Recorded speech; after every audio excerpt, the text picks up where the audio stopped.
जो हर्ष दुबे ने मीडिया के सामने बोला था कि ये लोग चांदी की चम्मच लेकर पैदा हुए हैं, ये सांसद में 10 मिनट बोल पाएंगे क्या? सर हमारे कहने का मतलब है हम किसी को यहाँ बुरा बोलने नहीं आए हैं और ना ही किसी को हम यहाँ गाली देने आए हैं। हमारा काम है शांति से प्रोटेस्ट करने का, और हमें प्रोटेस्ट नहीं करने दिया तो वही हाल हो जाएगा जो आप चाहते हैं। जैसे हमारे देश के शहीद हैं, पुलिस वाले हैं, उनके बच्चों को मिलना चाहिए। 90% वाले बंदों को नहीं मिलता, आप 45% वाले बंदे से इलाज करवाओगे? ये लोग कभी यहाँ से गए इलाज करवाने? ये लोग कभी यहाँ से गए इलाज करवाने? मेदांता में जाके भर्ती होता है। मैं बता रहा हूँ, सोनम वांगचुक एम्स में था, उसके बाद मेदांता में क्यों गया? प्रोटेस्ट में भर्ती आप थे ना, तो मेदांता में क्यों गए आप? शांतिपूर्ण अपनी बात रख रहे हैं सर, आप भाई छूट कीजिए, शांतिपूर्ण बात रखें सर। आपका काम है, हमारा भी काम है सर। तो आप बताइए कहाँ खड़े होना है? हम बैरिकेड्स के अंदर नहीं जा रहे हैं ना सर। मेरा तो सर ये कहना है कि देखिए कम से कम हमें बैठने के लिए एक जगह दी जाए, तो हम भी नहीं चाहते किसी इतना सेंसिटिव इस टॉपिक को बना दिया केवल अपने वोट बैंक के लिए कि इसमें एक भी संशोधन इनको जरूरी नहीं लगा, बल्कि इनको और बढ़ावा ही दिया गया। यही कहना। आप कहाँ से आए हैं? मैं लखनऊ से आया हूँ। क्या नाम है आपका? शाश्वत। सवर्ण जाति से आते हैं? मैं अपना सवर्ण शाश्वत शुक्ला नाम है मेरा, पर मैंने एक अपना एक यहाँ आके रूल बनाया है कि सब लोग अपना सिर्फ फर्स्ट नेम यूज करें। शाश्वत सवर्ण है मेरा नाम और मेरा दर्द है ये, इसलिए मैं शाश्वत। लेकिन बात आप क्या बात करें, मतलब रिजर्वेशन को पूरी तरह हटाने की बात करें या रिजर्वेशन में रिफॉर्म की बात करें? रिफॉर्म्स की बात, हटाना तो बिल्कुल चाहिए ही नहीं, लेकिन ये हमारे जो रिजर्व भाई हैं, जिनको रिजर्वेशन भाई और बहन है, इनकी एक मानसिकता बन चुकी है कि हम ही लोग उनके दुश्मन हैं और वो उनकी गलती नहीं है। मैं आपको एक बात बोलता हूँ, जो साला एयरपोर्ट से आते हैं वो माला पहन के आ रहे हैं यहाँ पे, उसको परमिशन आप दे रहे हो, और जो हम लोग शांति से प्रोटेस्ट कर रहे हैं आप उसको डंडे मार के भगाओगे? मतलब वहाँ से हम तो यार रिफॉर्म की बात, यहाँ विदेश में रहने वाले व्यक्ति को यहाँ परमिशन मिल सकती है, हम इस भारत देश के यहाँ के मूल नागरिक हैं। हम कोई किसी का इस्तीफा तो नहीं मांग रहे हैं। बंदा देश का खिलाफ पीएम को गाली देना, देश की संस्कृति को गाली देना, उन्हें आपने उन लोगों को परमिशन आदर के साथ, और हमारा इतना बड़ा जो प्रोटेस्ट है, हमने ढंग से करना चाह रहे हैं, हमने कभी किसी नेता को कभी गाली गलौज, हमारा ये काम नहीं है। हम किसी नेता को, वो भी हमारा भाई है, हमारा काम अराजकता फैलाना नहीं है,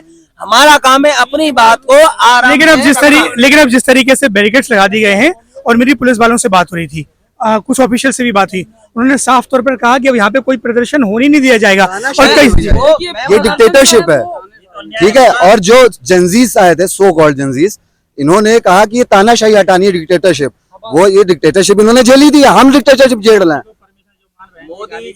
मोदी जी तो होने वाला नहीं है, चाहे मोदी जी या फिर अमित शाह जी कुछ भी कर ले, हम यूजीसी रोल बैक करा के ही लौटेंगे।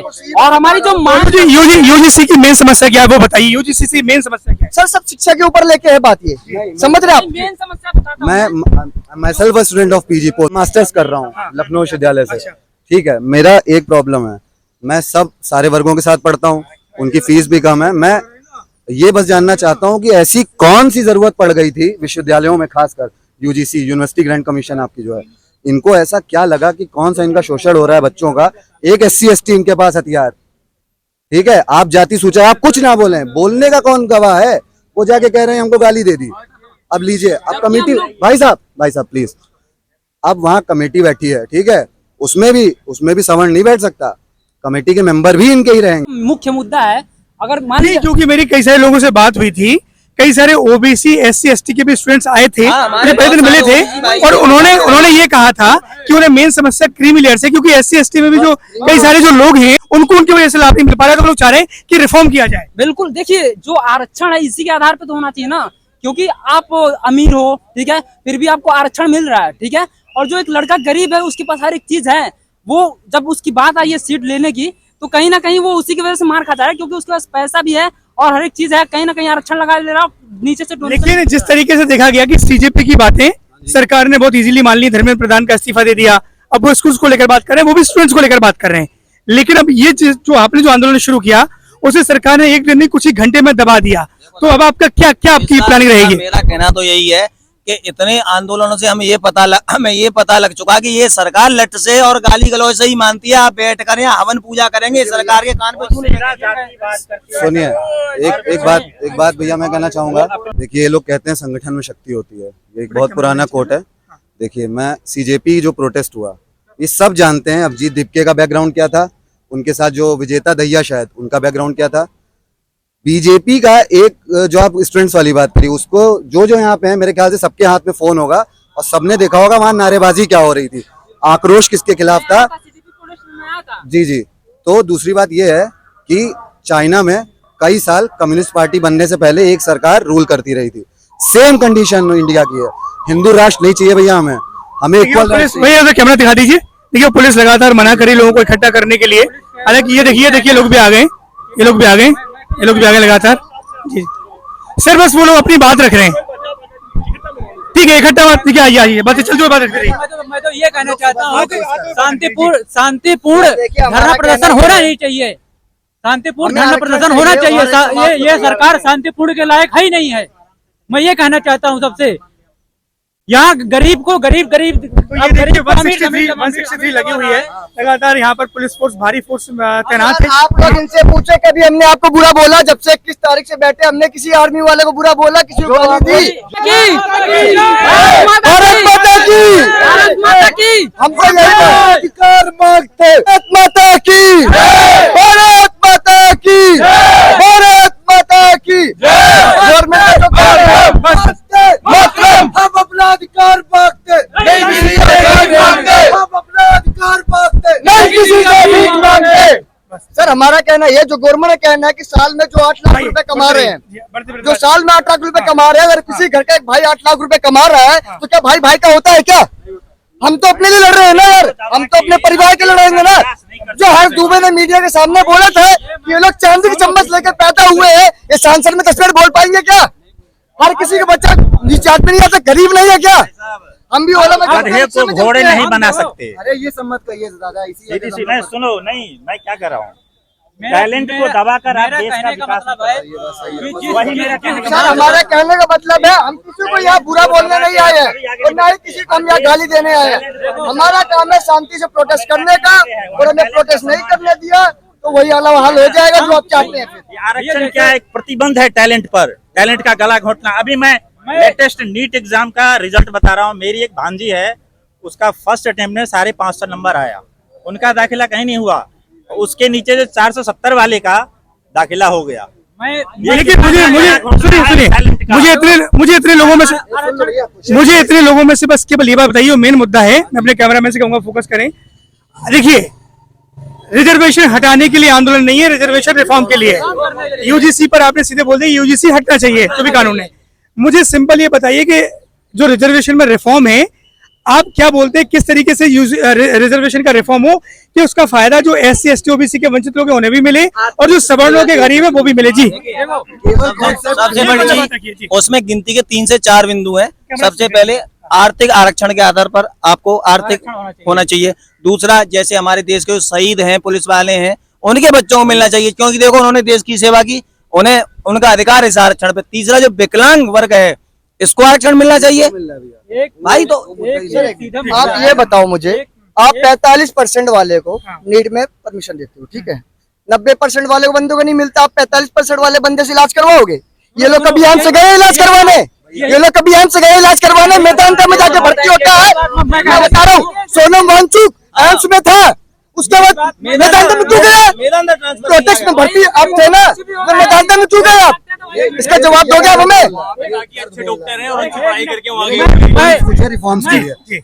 मैं एक जनरल कास्टेड फार्मिस्ट हूँ, मैं सरकारी गवर्नमेंटेड हूँ, मैं सरकारी गवर्नमेंटेड हूँ। जो हमारे यहाँ के डॉक्टर हैं, 40% के हैं, उनको दवा की स्पेलिंग पूरी तरीके से नहीं आती है। दवा की स्पेलिंग पूरी तरीके, वो दवा क्या करेंगे? क्योंकि वो रिजर्वेशन लेके आए, उनकी दवा की स्पेलिंग इनकी बात सुन लेते। आपका सवाल था रिफॉर्म्स के लिए क्या स्टेप लेने चाहिए, हमारे पास ठीक है। जो हम लोग के मेन मुद्दा है, पहला 1 family 1 reservation, creamy layer 1 time reservation, ठीक है। Creamy layer, non creamy layer, वो उसी पे डिपेंड करता है।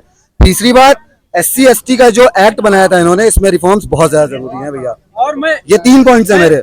क्रीमी लेयर, क्रीमी लेयर भैया, क्रीमी लेयर और 1 फैमिली 1 टाइम रिजर्वेशन, और तीसरा SC ST रिफॉर्म्स। मैं रायबरेली जिले से आता हूं, और हमारे यहाँ की जो विधानसभा सीट है वो क्या नाम है, आरक्षित है। तो हमारे यहाँ के जो वर्तमान में विधायक हैं वो अशोक कुमार कोरी हैं। 19 तारीख से आया हूँ, वॉलंटियर हूँ मैं यहाँ का, ठीक है। मैं 21 तारीख से आता, वॉलंटियर हूँ सर मैं यहाँ का, ठीक है, सत्याग्रह 19 तारीख को मैं यहाँ ये पे आया देखिए, हुआ था, मेरे ये दिखा पाँव में दीजिए। इन्होंने डंडा मारा, उसके बाद भी मैं यहाँ डटा रहा, सब गए लेकिन मैं नहीं गया था। ठीक है, उसके बाद इन्होंने मुझे किया, अंदर बंद किया, मैं कल 3 बजे रात को छूट के आया, उसके बाद मैं उत्तम नगर गया, फिर मैं वापिस आया।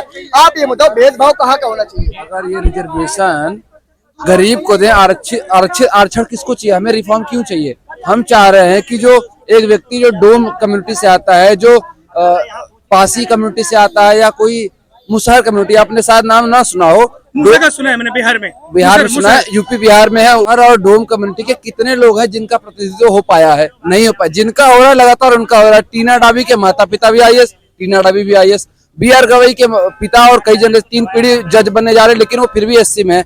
आप सिंपल सी बात समझिए कि हमसे डर रही है सरकार, और हमें केवल अपनी बात रखने के लिए एक जगह की मांग है, वो नहीं दे रही है। आ रहा हूँ कि रिजर्वेशन उस गरीब को मिले जो हाशिए पे बैठा है, किसी भी जाति का हो। आप समझिए, मोदी जी कितनी बार मुख्यमंत्री थे गुजरात के? 4 बार।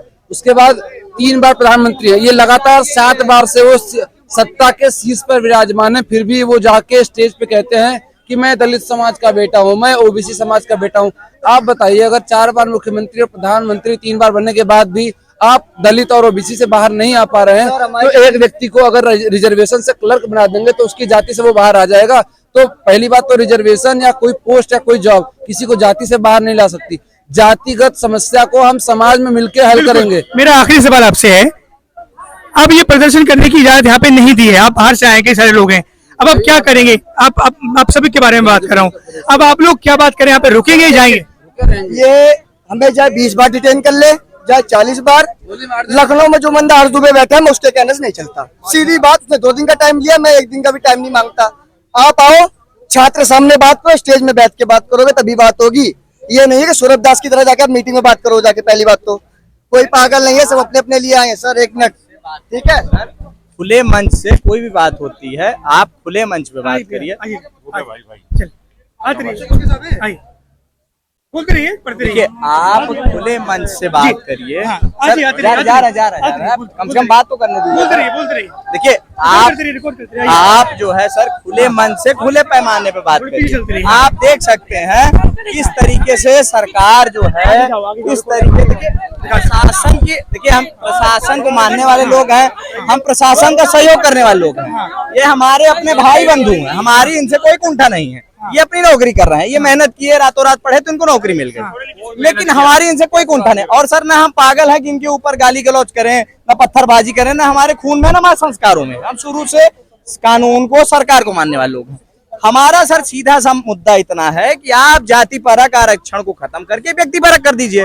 कोई सांसद, कोई विधायक, कोई मंत्री या कोई अफसरशाह या कोई भी बड़े पद पे व्यक्ति, राजनीतिक पद पे अगर सत्तासीन हो जाता है, बैठ जाता है, तो उसके पास सर देखिए, आपको पता है आज समय भौतिक समाज है, भौतिक दुनिया है, हर आदमी संसाधनों से परिपूर्ण हो जाता है। बिल्कुल, उनके बच्चे सर विदेशों में पढ़ते हैं, और मैं या हमारे जैसे जो तमाम भाई हैं, वो या तो दिल्ली विश्वविद्यालय आएंगे, ग्रामीणों का देखिए